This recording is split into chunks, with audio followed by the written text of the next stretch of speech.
Hey y'all, welcome to Things Come Together. The focus of this show is to highlight the history of soul food and to talk about the parts of our own lives where we had to pull together the scraps to make magic. We're going to start with our first segment, which is Good Morning Sunshine. And this is just going to be a check in to see how I'm doing, see how our guests are doing when we have them. Uh, and y'all can comment and tell me how y'all doing. But a little bit of history. This segment is inspired by my mother, who used to say "Good morning, sunshine" to one of her coworkers, who was really honestly like a bah humbug Scrooge kind of person, but she would always say "Good morning, sunshine." I think honestly to get on his nerves, but to also bring in good energy. And I love saying this to people. I say it all times of the day. It can be evening, and I'm still going to say good morning, sunshine, because for me, it's just about bringing in good energy, remembering that there's light in the world. And so right now, I'm feeling really good. I'm happy to be here. I'm happy to be starting this show. And I'm happy to see what comes of it. I'm happy to see where we go together on this journey. So I'm doing really good and I'm excited. The next segment will be how did we get here? And this is going to be the time where we talk about our dish for the day, and it'll also be a little bit of story time for us. So today's dish is collard greens. And I recently gave up bread and cheese. I don't know how long this is going to be, but for right now, I'm not eating bread and cheese. So I made my collard greens with a side of roasted sweet potatoes instead of cornbread, which y'all know is how we usually eat our collard greens or any type of greens that we decide to eat. A little bit of history. So I did go look up a little bit of history about collard greens. What I do know about collard greens before I did the history, though, was that, some families will make collard greens and black eyed peas at the beginning of the year. My family doesn't do that. Sometimes my grandmother will make pig's feet at the beginning of the year, and maybe that's what they made in their house. But nonetheless, I do know that there are families that will do the collard greens and black eyed peas, and it's supposed to represent money and wealth as far as the greens, and then black eyed peas are supposed to represent good luck. I love the color orange. It represents good energy. It represents joy to me. So I'm going to say today, our dish for the first episode represents a little bit of money, ain't nothing wrong with having some green. And then also joy and good energy. Also, when I looked up the history of collard greens, what I found out was that apparently collard greens are from the Mediterranean, which I didn't know. And somehow they made their way to America, People on ships brought things to America. Plants, people, slavery. Many things that didn't exist here were brought here by people on ships. And so apparently collard greens was one of those things. And once enslaved Africans also found their way to America, it became one of the staples in our diet. And the research that I found also said that apparently greens were one of the few things that enslaved Africans were allowed to grow during slavery. And so it played a huge role in the African Black American diet since we got here. And one thing that I learned from a documentary about that relates to collard greens on Searching for Soul Food, they talked about how a lot of times if enslaved Africans were able to get meat, it usually came from people who worked inside of the house or were forced to labor inside of the house, and they would bring it back to everyone else and have meat. And I love this story because a lot of times we hear the difference between people who worked in the house and people who worked in the slaves, and it's always talked about like this big tension between the two. But this particular story was about how there was collaboration between the people who worked or were enslaved in the house versus the people who were enslaved in the fields. And so we all know that you got to put, a little bit of meat in your greens. Now, I am what we call a Black Southern pescatarian. And I don't know if we call someone that, but that's what I call myself. So I've been pescatarian for the last 12 years. And I also have a grandmother who is from Arkansas and is going to cook meat and her beans, her greens, and anything else if she have to. And I'm not missing no beans, greens, or nothing else because it got a little bit of meat in it. So I'm just going to move it to the side and, do what I need to do as far as making sure that I get that meal. But in terms of cooking with me, I don't cook with meat. So today on the first episode, I made greens, and this is my first time making greens because I don't cook with meat. But I've been trying to get deeper into my soul food bag, and I just feel like you can't really say that you out here doing real soul food if you don't make greens. So I made greens for the first time. I wanted to make macaroni and cheese, but like I said, I'm not eating cheese right now. So I did greens instead. I did cook it with some turkey necks. Now, if I do have to cook with meat, I do enjoy the flavor of a turkey neck, so that's what I did today. And they came out good. Anybody that knows me knows that my grandmother is the litmus test for a lot of things. And my granny said my greens was good. Now, I will say that, she did tell me that I wasn't touching her quite yet. And I do believe that that's true. It was the first try. But Granny, no, I'm coming for her. I'm coming for her. But I also learned how to cook from my grandmother. So any success that I have at cooking anything is in honor of her.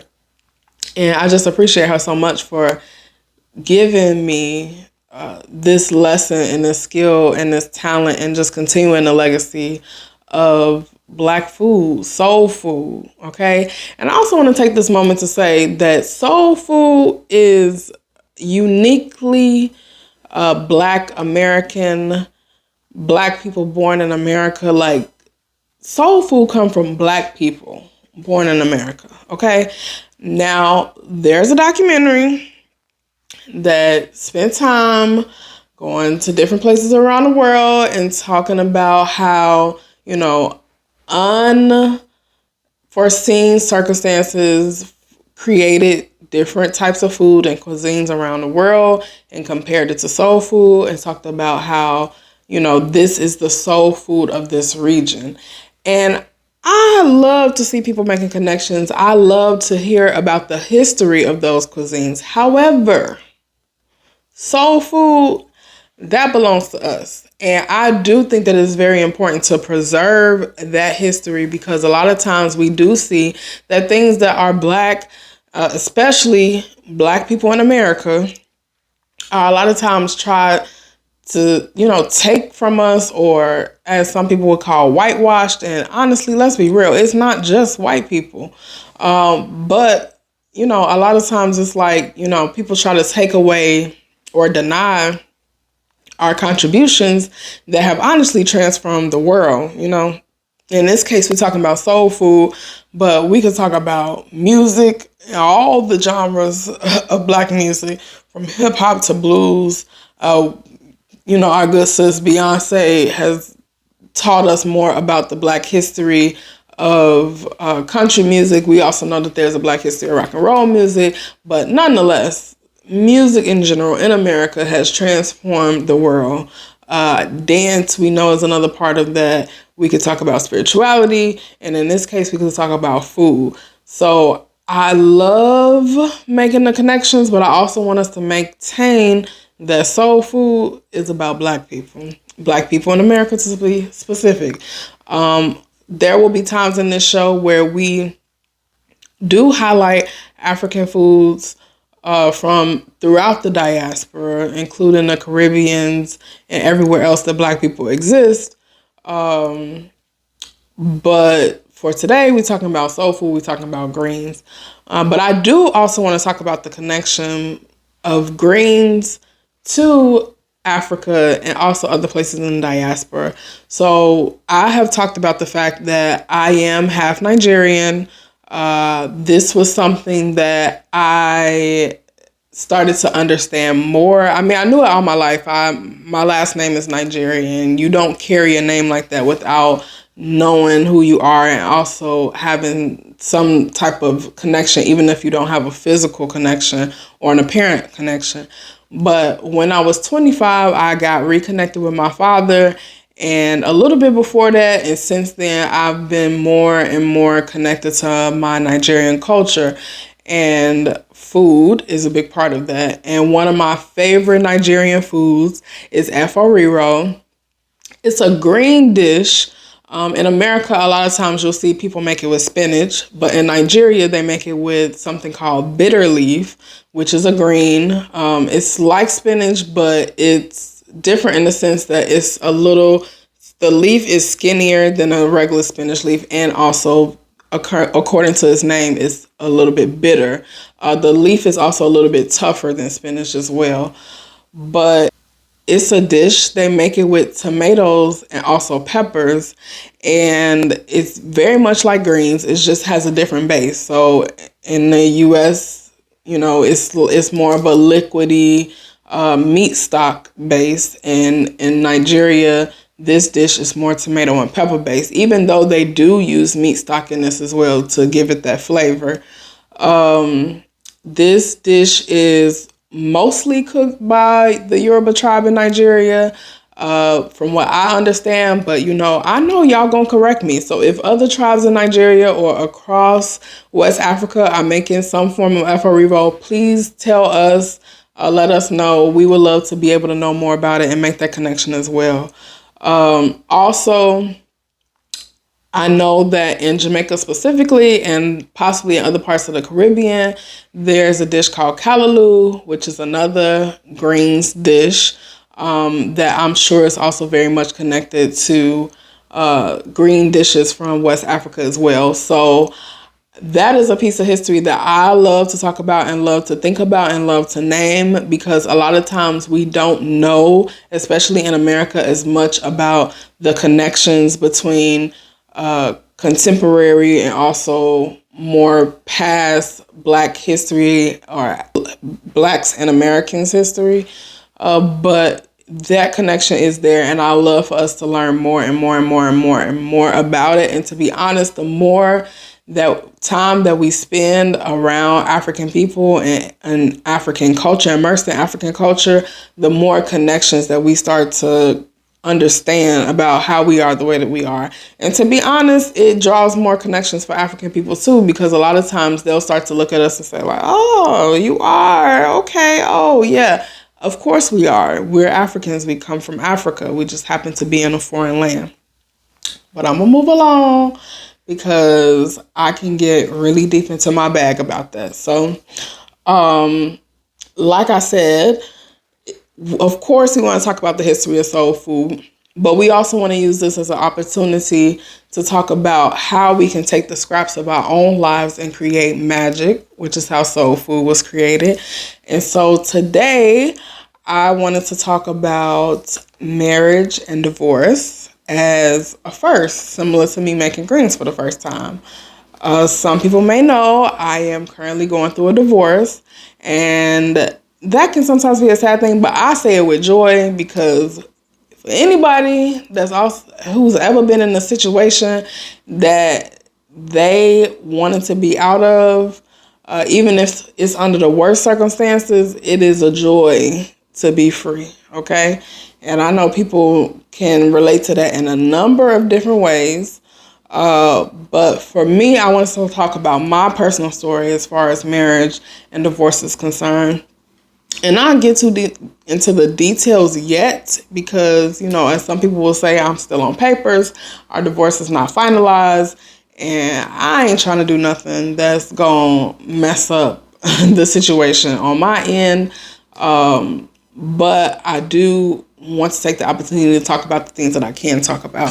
So in terms of marriage, I want to say that I got married during the pandemic.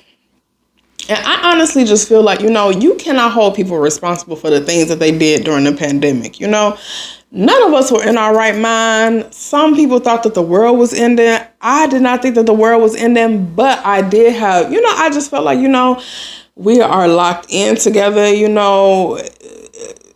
why not give love a chance, okay? So I let this man convince me to get married. And I don't know why I did that. I don't know why we did that, because shortly after we got married, it was very, very clear to me that like, oh no, this is not gonna work. And one reason why I say I'm glad that I actually did get married is because I did not grow up in a married household. I was primarily raised by my mother and my grandmother.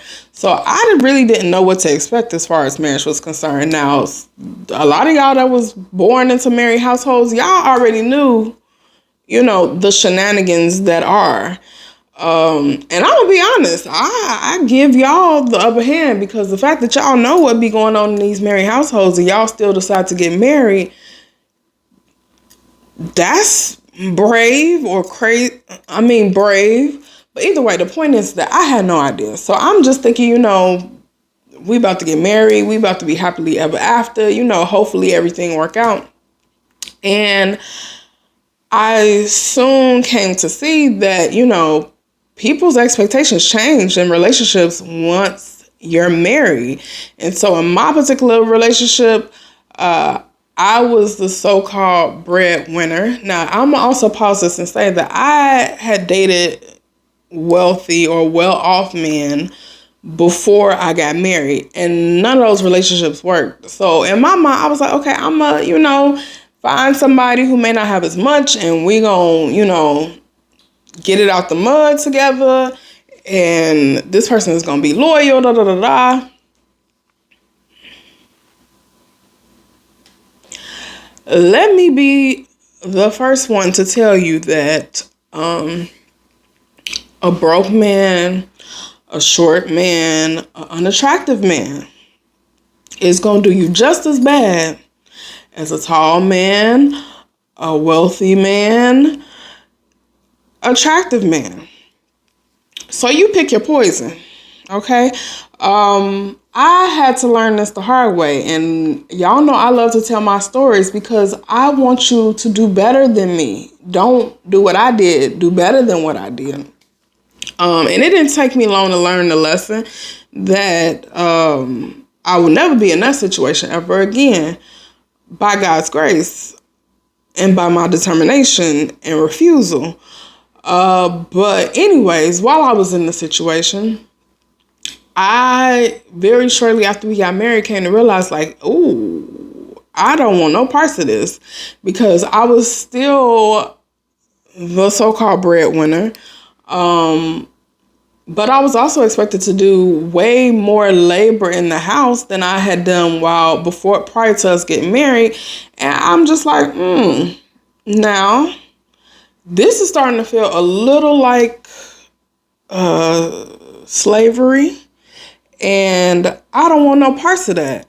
I went to Catholic school growing up, and we used to sing this hymn that went, and before I be a slave, I'll be buried in my grave and go home to my Lord and be free. I don't have no intentions, plans on being a slave at no point in my lifetime. Our ancestors took that journey for us so that we could be free. And I'm not going to be nobody's slave. And I'm going to be honest with y'all. Y'all know I tend to be honest, very honest, more honest than most people would like. But I love honesty. I prefer people be honest with me, and I prefer to be honest with people. Most marriages are a form of slavery for women, and I didn't want no parts of that. I really didn't want no parts of that. And I can't speak generally. I cannot speak generally. But one thing I will say is that once I decided I didn't want to be married no more, every conversation that I had with a woman who had previously been married or currently was married, was very clear with me that what I was experiencing was nothing abnormal, and that's just how it was for women in marriages. And, call it, I don't have no good sense, but either way, I knew that that was not the life that I wanted, and I wanted to be a free woman. And one thing I will say is, like, I would not wish divorce or separation from a marriage on my worst enemy. It is one of the hardest things that I've ever been through. Top 3 hardest things I've ever been through, and it ain't number 3. Okay, I had many a rough days after I asked that man to leave. And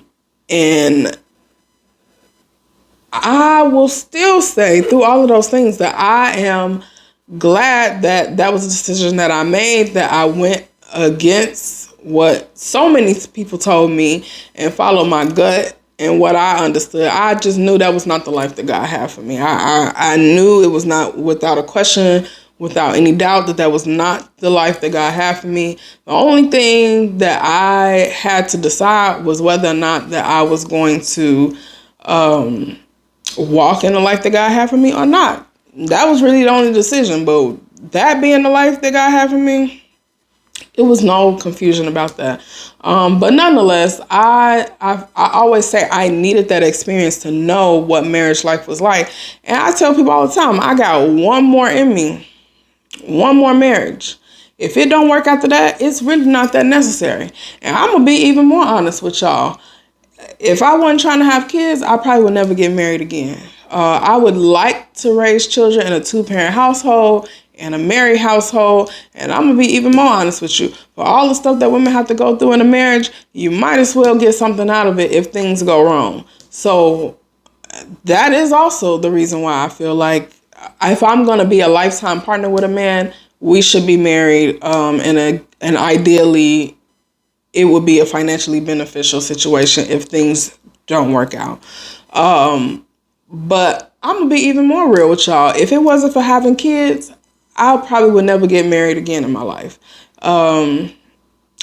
It's really not that necessary. It's really not that necessary. And a lot of people may feel like even with kids, it's not that necessary. And I respect the decision. Me, I would love to have kids in a married household, a successful, loving, healthy married household. So that's really the only reason why I would consider doing it again. And let me be very clear.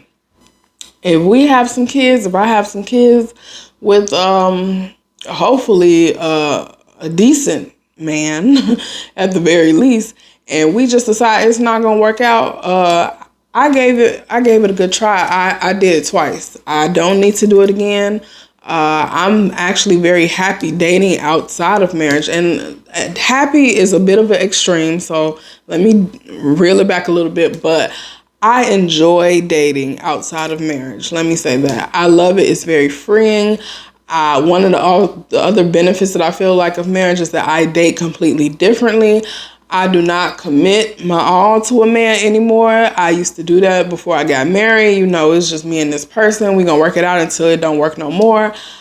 I don't believe in that no more. I don't believe in commitment with a man unless you showing me what I need to see and how I need to be treated in a relationship. And all that to say is that I've not been in a relationship since I separated with my ex. I've met a number of men. None of them are anybody that I would want to commit to as of yet. But I know God is able to do incredible things. So I still got hope. I still got faith. I'm still young, so anything is possible. But yeah, I needed that first marriage, learned some things, looking forward to doing it again, hopefully having better outcomes. But yeah, ain't nothing wrong with a few firsts. It was cool. The next segment that I would like to go to is called Don't Be Rude. Don't be rude. And I usually say this when somebody is being rude. But in general, it could be somebody being shady or whatever. And I just have to, give a quick all right now, don't be rude. And this time I want us to talk about the Diddy situation. Everybody's talking about it. It's kind of hard not to talk about it, not to have an opinion about it. And I'm going to be honest with y'all. Once again, y'all know I like to be honest. I'm going to talk about Diddy a little bit, but as another personality has said, this issue is far, far, far beyond Diddy. He just happens to be the person of the moment, but we've seen many people have these same issues before him. We know that many people are going to have these issues after him. So he's not really the focus of this, but he did perpetrate violence against women. We can't take that away from him. I'm going to give y'all what it will likely be a very unpopular opinion. I do not believe in cancel culture. I think that we all have done some things that we are not proud of. And most of us, things that we want to take to the grave. You know, obviously, as a celebrity, you are far less likely to be able to take those things to the grave. But the point is that we all have done some things. So I don't believe in cancel culture. Now, I do believe in timeout culture. And I feel like that's the area that we miss a lot of times because people are usually on either extreme.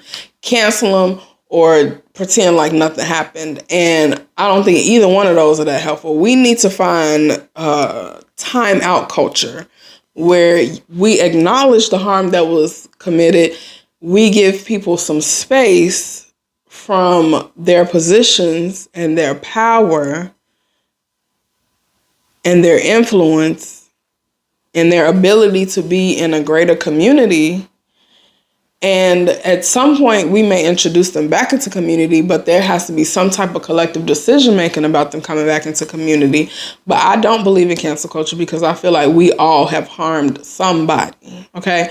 So I just don't think that it's valid. But also pretending like the harm is not happening, I don't believe in that either. I do think that people should be accountable for the actions. And I'm going to be even more honest with y'all about why I don't believe in cancel culture. If we cancel every person, particularly every man that abused a woman or abused anybody, there will be no men in our communities. And I know some people don't got a problem with that kind of lifestyle. But I enjoy having men in our community. I also think that men are valuable to our communities. You know, I just think that we have to do a better job at holding men accountable. And honestly, men need to do a better job at being held accountable. Because again, it's not always our responsibility to make sure that men are doing what they supposed to be doing. I kind of really wanted to zero in on this no Diddy conversation too, because a lot of us, okay, I can only talk about my circle and my timeline on social media. Honestly, when the whole Diddy stuff came out, nobody was talking about it on my timeline. I didn't say nothing about it, and most of the people on my timeline didn't say nothing about it. Honestly, I didn't see nothing until this video came out.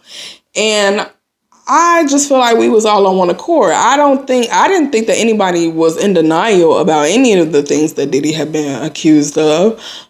Some people not gonna like this, and I'll accept that. But Diddy's a Scorpio.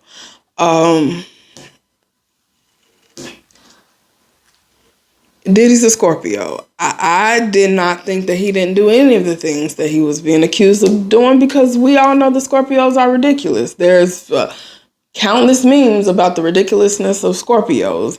And I will say that women Scorpios tend to be a little bit better, but in general, Scorpios are ridiculous. Now, I will also say that Scorpios are very loyal friends. They're great friends. They're loving, caring friends. You're going to pay double for your trouble. But the point is that Scorpios make great friends. As far as partners, would not recommend. I was a serial Scorpio dater. I was not requesting Scorpios. I wasn't putting Scorpio into the atmosphere, but for whatever reason, a Scorpio would always find me. A Nigerian Scorpio, to be exact. But we're not going to stay there. We're going to keep moving. And the point is that I was not bewildered or convinced that Diddy did not do any of the things that he was being accused of doing. And because of the silence in my network, I assumed that we all were on the same page, that he was doing the things that he was being accused of doing. So I don't know why the video coming out made it any different for people, but nonetheless, it's now more of a conversation like, okay, this was real. This is what was actually happening. Okay. But I will say the only time that there was a conversation about the allegations was when it was talking about some of the queer or gay allegations against him. And that's when the whole no Diddy conversation started to come up. And I'm going to be honest with y'all.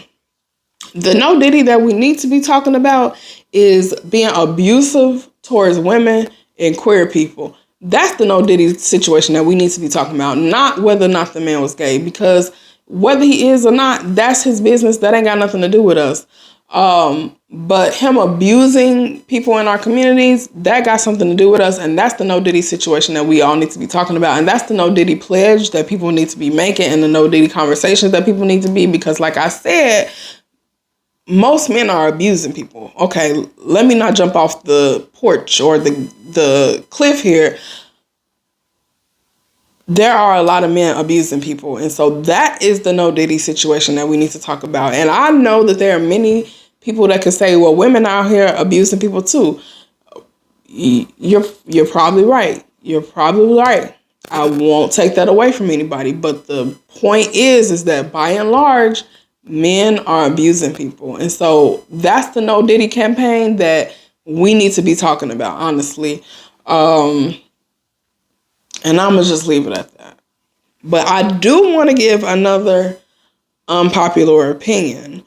Maybe unpopular. I don't know. I'm assuming that some of us were silent because we wasn't going to deny nothing that he did. And I'm going to tell you that I'm personally not going to be like rapping any Diddy verses, which I don't think any of us are going to miss. But if y'all start talking about not listening to Lil' Kim or Mary J. Blige or Biggie or Usher or any bad boy Uptown Records related things, that's where I'm gonna have to draw the line. And I used to think that was ridiculous. I'm one of those people that was very adamant about not listening to Mr. Kelly. I quietly watched Different World for the first time during the pandemic. But outside of that, I was okay with banning Mr. Cosby. But when it came to Mr. Combs, I don't want to hear nothing about banning the musicians that he worked with. Because I'm going to tell y'all right now, I'm not giving up Lil' Kim. I'm not giving up Mary J. Blige. I'm not giving up Biggie, except for the verses with Diddy. I'm not giving up Usher Raymond. And I just feel like that's fair. I feel like we all on one accord about that. And I hope we all on one accord about that. But if not, at least I was honest about it. But Mr. Diddy himself, he definitely needs a timeout. And y'all leave that man alone about his apology video. It was for the gram. It was for the gram. But at least the man apologized, okay? At least the man apologized. So many people ain't apologizing about nothing. You ain't apologized about none of the stuff that you did. Most people don't believe in apologizing. Most people believe in gaslighting, which is, essentially what the man did until the video came out. But the point is that he has apologized at this point, okay? Let's hope for the best for the man and not put our hopes on it, but at least hope. Okay, well, I guess we can't hope if we don't put our hopes on it. But the point is that let's hope the man turn over a different leaf. And I got some more stuff to say about that, but I'm gonna save that for a later episode because I don't need to get in too much trouble. This is my first episode, and I would like to have more episodes. And then the last segment that I wanted us to do is called Grace Place on Earth. And this is another, anybody that knows me knows that I can be a very sarcastic person. I like to call myself an idealistic realist or optimistic realist. And with that comes a lot of sarcasm because it's a lot of foolishness that goes on in the world. But you also got to be able to see the bright side of things. So one of the things that I will always say whenever I was in a joyful situation is greatest place on earth. And so I wanted to use this as a segment to do affirmations or just put in some positive energy outside of all of the madness that's going on in the world. And so today's affirmation, I just want to say put good energy in the air for any new thing that people are trying. I want to give a shout out to Tabitha Brown. Your book, I Did a New Thing. I haven't quite made it through the book yet, but I did come see your book talk when you was in Chicago. Me and my friend Carlita came, and it was so important for us to be there because we're both in this transition period of our lives where we're trying new things. And we was like, okay, we need to go get this new thing energy. And we came, and it was great. It was wonderful. But I didn't know that I was going to be signing myself up to do so many new things. I really didn't. And I just want to continue to put good energy in the air for every new thing that is coming into all of our lives. I feel like 2024 is calling all of us to do new things, to be more authentic, and to just get rid of, honestly, a lot of the respectability that's been going on and be real and have real connections with people, real conversations with people. And I'm just so excited to launch this show because this actually was one of the things on my vision board. And I feel like a lot of the recent experiences that I've had have pushed me to just put the work in. And I'm excited about that. Now, one thing I will say that was not on my vision board or my bingo card or anything for 2024 or life in general was making a rap song. But I did that too. And I'm excited to make more songs. I'm excited to make music. Like, I've learned through that process that I love creating. Like, I really enjoy, like, when I went to record the song, I felt that release that people talk about. When I created the video, I felt that release that people talk about. When I released the video, I felt that release. And so I love that I've been able to find this new joy and new release in music, and I'm excited to do more of that. I'm excited to do more podcasting and content creation and show creation. And I'm excited to connect with y'all about y'all stories and everything that y'all been through and everything, all the knowledge and experience that y'all have gained. I'm excited to have guests on this show to talk about their stories. And I'm just excited to do more creation. I have spent a lot of time consuming other people's content. And I said a few years ago that I wanted to start to create more content. And we're finally here. So I'm excited about that. And I just want to affirm that there will be more of that to come and affirm you. And if you've been wanting to create more and put more content out or just do any new thing, I'm here to affirm you and root you on. Everybody know that I'm that person that's going to encourage you and find some reason to do the things that you feel like the Spirit has been calling you to do. So I'm excited for you. I'm excited for us. I can't wait to find ways to make this show more interactive too, because I do want it to be more of a community thing where we're having a community conversation. So as I learn more about technology and I learn more about how to do something like that, I look forward to us having that time as well. So thank y'all for spending this time with me.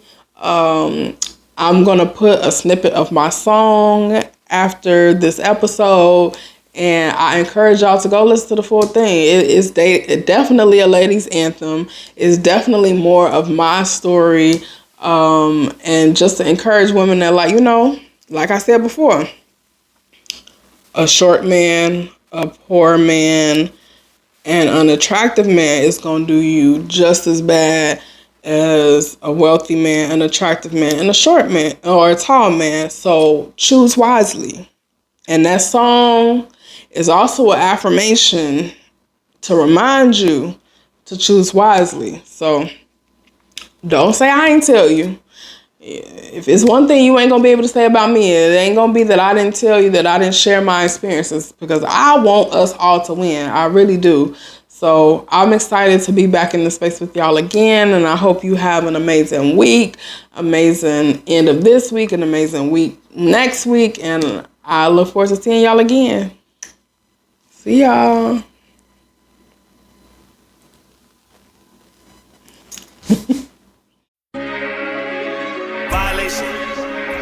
We don't even call these men our men.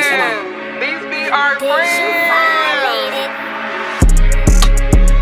Never give your all to a man. You don't fall for that man. Take a trip, make him ball friend. Never date a